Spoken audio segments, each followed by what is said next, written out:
thousands of girls, now middle-aged women, have yet to receive a single measure of justice despite being abused decades ago, upwards of 20 to 30 years ago.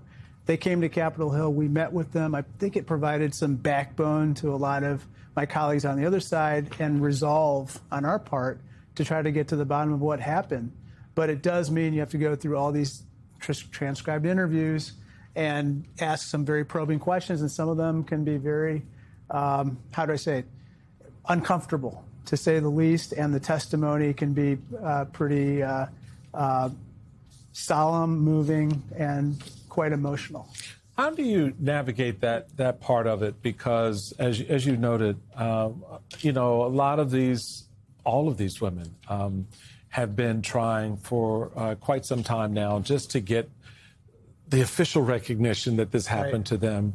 But even more so than that, just to have that sense that people believe them, you know, and you've got, you know, members of this administration who discount their word, who won't even acknowledge their presence, as we saw with Pam Bondi in her testimony.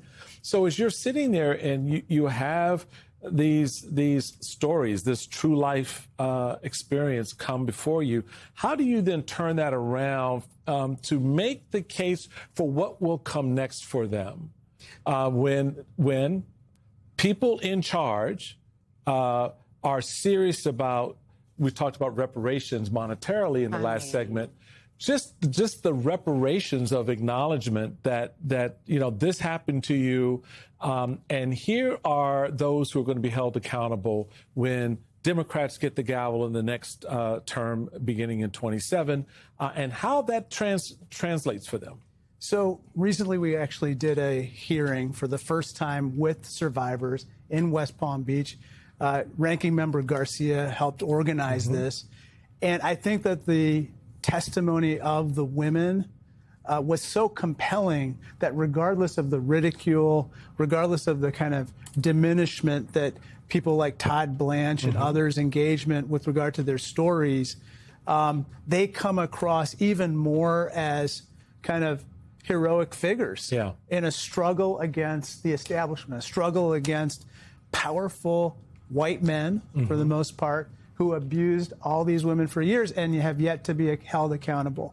So I think the public is on their side. It's a question of whether we as legislators and lawmakers can effectuate the public's will to help them. And I think we will, and I think this is obviously something we want to carry into the elections. On the backside, the going forward piece is going to be so important for them. I think the going forward piece is absolutely crucial. I think that if and when we have the gavels in the House, I think that this is going to remain a huge topic of investigation for the Oversight Committee.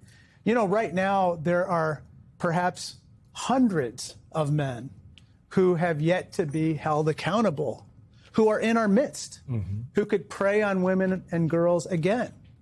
And I think the public knows this.